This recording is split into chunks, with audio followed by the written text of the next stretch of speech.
Hello, welcome to Leaders of Tomorrow, India's largest platform for entrepreneurs. We put the spotlight on issues that matter the most to you. If it matters to you, we cover it here on the show. Tonight, we're putting the focus on the post budget commentary on the manufacturing space. What can entrepreneurs do to tap the opportunities that are growing and opening up in the manufacturing space? To answer just that, I'm being joined by three experts tonight. First up, Subhrakant Panda, Managing Director, CEO at Indian Metals and Ferro alloys, and Vice President FICCI; Dilip Chenoy, Secretary General FICCI; Kuldeep Jain, Founder and Managing Director, CleanMax Solar.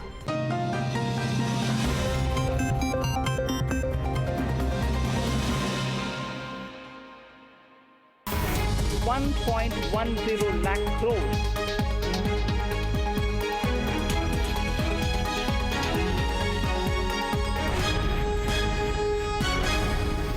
Subhrakant, Dilip, Kuldeep, thank you so much for your time here on the Leaders of Tomorrow, discussing the key highlights that we've heard from the Finance Minister on the budget and what it really means for manufacturing companies, particularly small businesses, watching tonight's panel discussion. Let me start by getting the key takeaway as you see it from the budget announcement.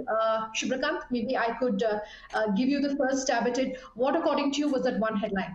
Well, clearly, I think this is a well thought out budget where, which is very comprehensive, and the proposals contained therein have been given a lot of thought and detailed out fairly nicely. But if you're looking for that one headline, I think it is infrastructure.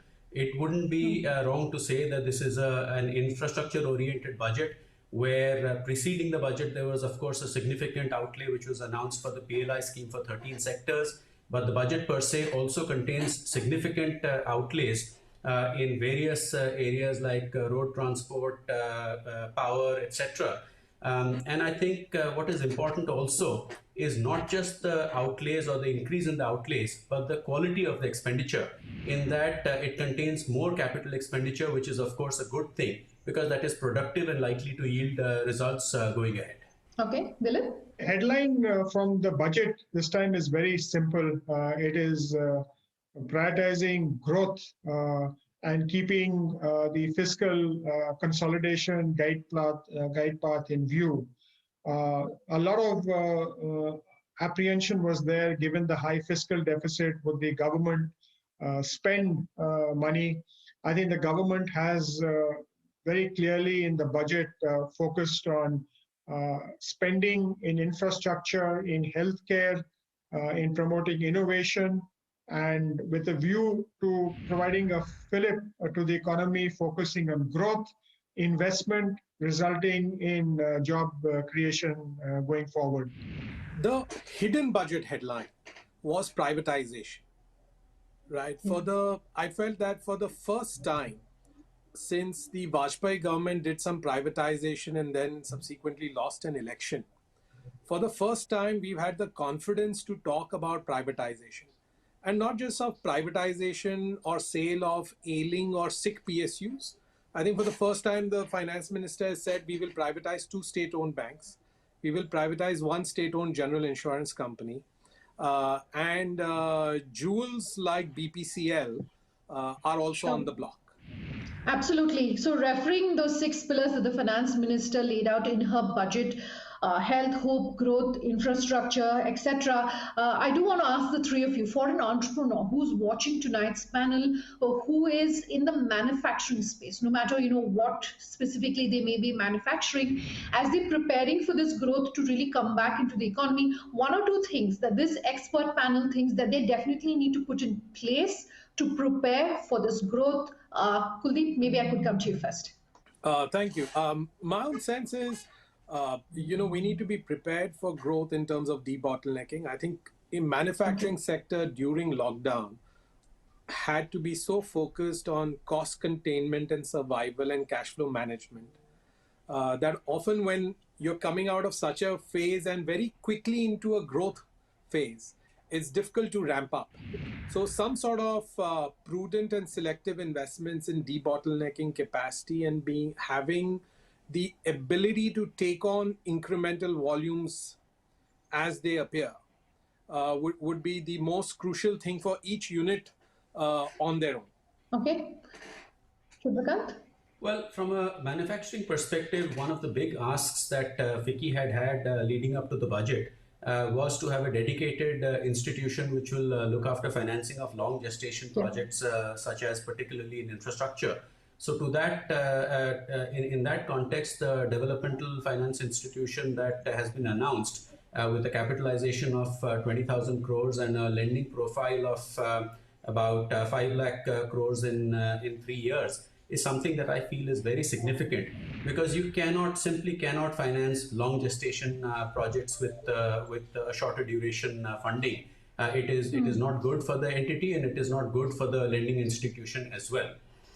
Secondly, the budget has also touched upon measures to clean up the financial sector in terms of the NPAs. So the asset reconstruction and asset management company, to which I think stressed assets will be unloaded from commercial banks, I think is a significant measure as well, because that will then to a large extent reduce the stress on the banks and free them up to do what they do best, which is to lend money and to see how they can finance the growth of the economy. Okay. But if there are one or two things that an entrepreneur should be doing to really prepare for this growth, Shubhrakan, what is that in your mind that they should be doing? I think the one thing that entrepreneurs need to do is actually seize the opportunity, because the finance minister has done a lot in this budget to try and infuse enthusiasm, not just money, but enthusiasm into the economy. And from that point of view, schemes like PLI, I come back to that again, is meant Yeah. to create scale. It's meant to give confidence to Indian entrepreneurs that go out and invest in creating capacity, and we are here to give you a helping hand to make you climb up. So I think it's important for Indian entities to assess where they stand at the moment in terms of capacity utilization, forecast what is likely to come ahead, and I think given the sort of focus there is on infrastructure creation, the impetus to Sure. demand, there is certainly a call to be made that this is the time to start investing in growth. Okay. Shubhrakant is saying seize the opportunities. As far as entrepreneurs are concerned, Dilip, where are those opportunities in your mind for an entrepreneur who's in the manufacturing space and watching today's panel? What would you have to tell them about where the opportunities are and how to really go about tapping and seizing those opportunities? First, I actually want to really focus on the question a bit, because it's very unusual for a channel to focus on the opportunities for entrepreneurs, and I want to compliment you on that. And I think this budget has to be viewed by entrepreneurs in different segments. First is looking at the announcement and outlays made in the budget speech, whether it is relating to infrastructure, whether it is relating to healthcare, whether it is relating to the digital infrastructure in the education piece. I think here each announcement and each kind of allocation provides an opportunity for the entrepreneur to look at a business case for their business. So as an entrepreneur, you may not be in that business, but you might be either a supplier or a service provider to that business, to look at that very, very carefully. Second, for example, and you might be making a product, you might be making a product which is used for some other industry, but actually finds a use in the industry segments or in the infrastructure or other aspects that have actually been announced in this budget. So how can you pivot your businesses to actually make products for that area and increase the size of business going forward? But the fundamental underlying fact here is that every business should focus on how do you become more digital and how do you integrate digitally. I have a couple of questions based on the announcements, of course, that we've heard from the finance minister. Kuldeep, these are directed to you. Duty on solar units, of course, going up to 20% from 5%, solar lanterns up to 15% from 5%, and a really phased manufacturing plan for solar cells and panels, all in a bid to promote domestic manufacturing. Sufficient, according to you? Yeah, absolutely. I think it gives a little bit of a fillip to the domestic manufacturing sector, Sure. and it incentivizes all the um, um, global giants of the inverter manufacturing space to also set up units in India. Some of them already have, some more will probably set up in India because it's a huge market. And we are very cost competitive already.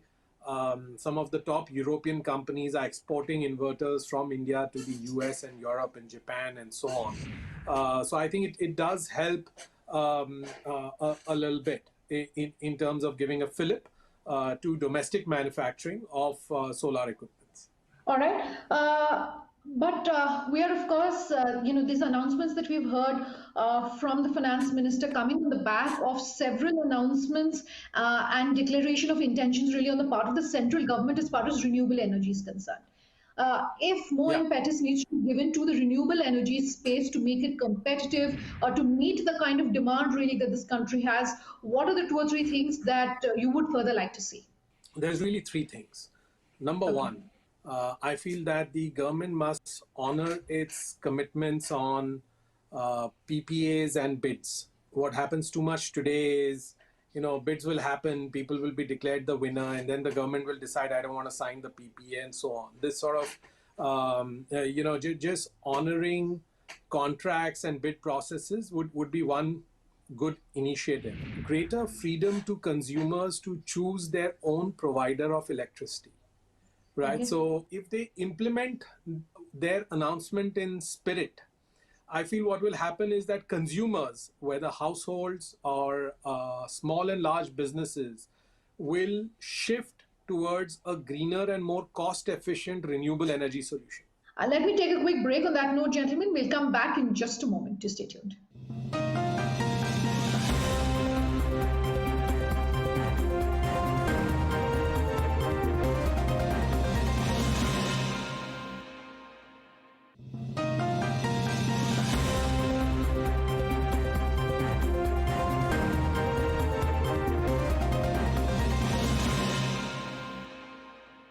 Welcome back. With us here are Leaders of Tomorrow, and tonight we are focusing on the manufacturing space in our Leaders of Tomorrow Budget Edition special.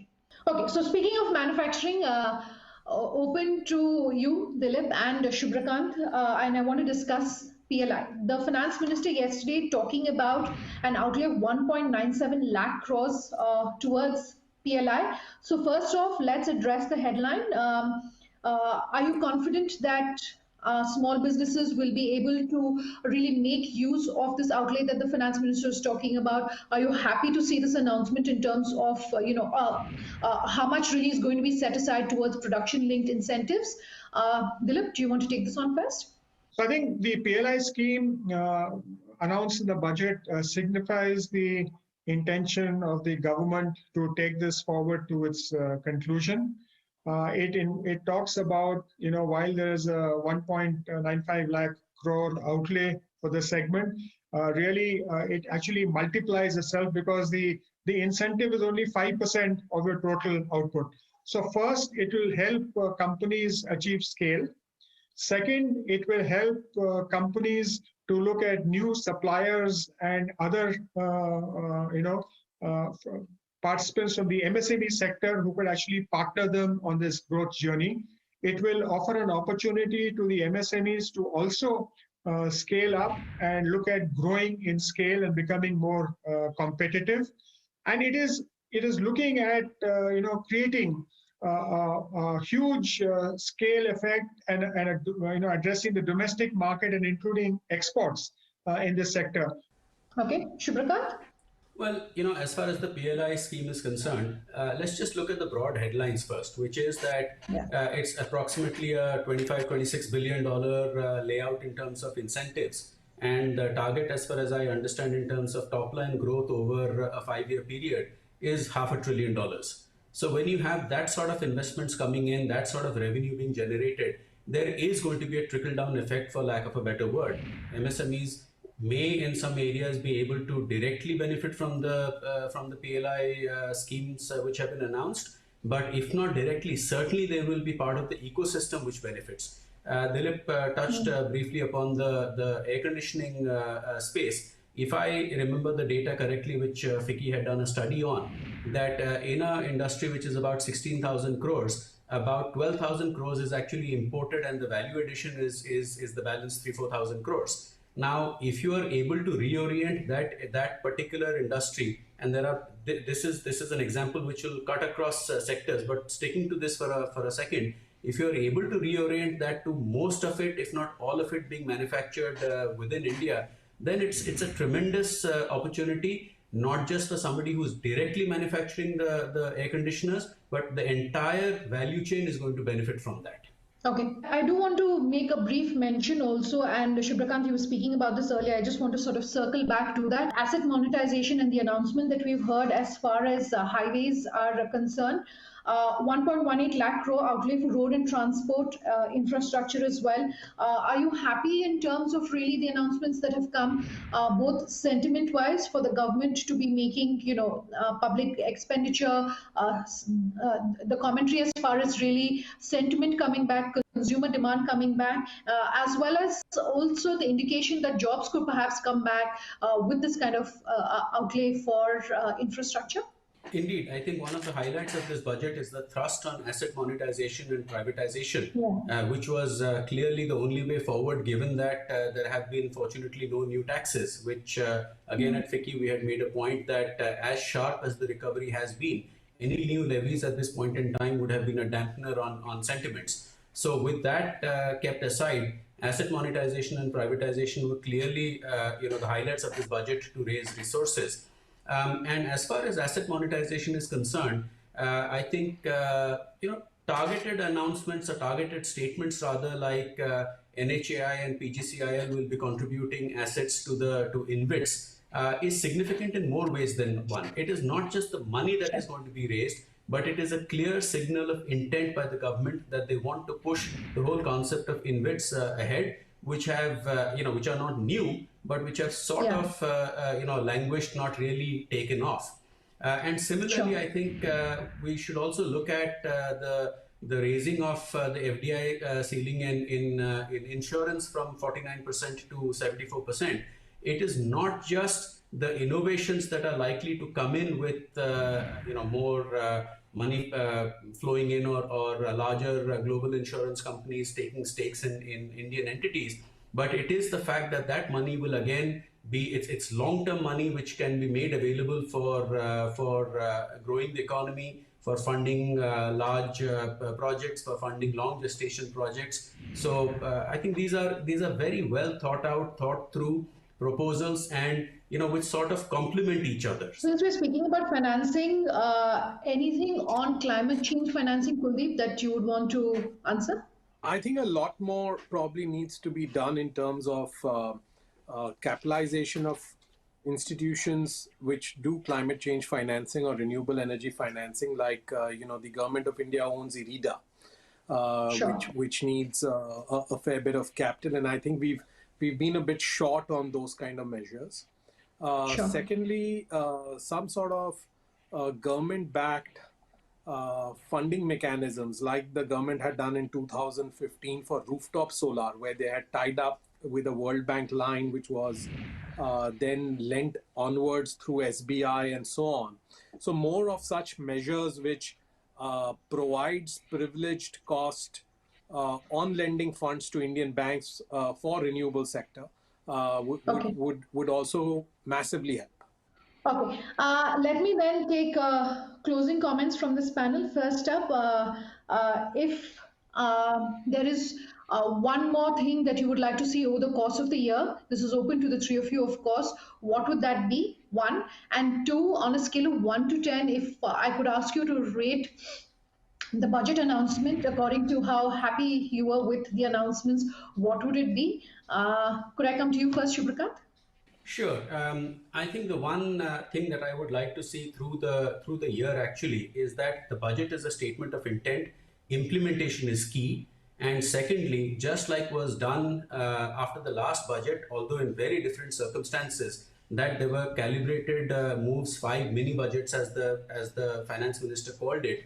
So the situation now is very, very different. But going ahead, if there is a need to calibrate, some areas, then that is something that I would keenly look forward to. Kuldeep? I hope that the government implements a long-standing thought it has had of moving management of public sector banks to the Banking Boards Bureau. This was set up with the intention to manage the government shareholding in public sector banks over time, but it's just being left with things like hiring of various positions into those banks. But that will also be politically easier for the government to then, over time, privatize banks or reduce its stakes in banks and so on, if it actually moved those management out towards a banking boards bureau or something of that nature. And we have great domestic homegrown banking talent who would make for very capable leaders of such a bank supervisory board, which would also actively move their management away from the government. Like I said, I think, if you look at the economic survey, the economic survey talks about the challenge of ratings, and says that India punches much below its weight. And I think it'll be very difficult to rank this budget, because the budget has done so many things. And, I think if you look at it from different perspectives, it is very difficult to give a definite ranking in anything, and it'll be undermining really the budget going forward. It's the finance minister has made choices. I think most people agree with the choices. Some sectors could argue that this has not been done or that has not been done. But I believe, again, like was mentioned by the Prime Minister and the Finance Minister, that this is part of the continuing process. She has also kept 44,000 crores with the Department of Economic Affairs. So if there's any area that they need to intervene post the announcement of the budget, I'm sure that they will look at it. Overall, a budget that really prioritizes growth, innovation, investment in infrastructure and healthcare, with the belief that these investments will lead to, these initiatives will lead to investments and job creation, and therefore, reaching that 11 or 12% of GDP growth and continuing the V-shaped recovery.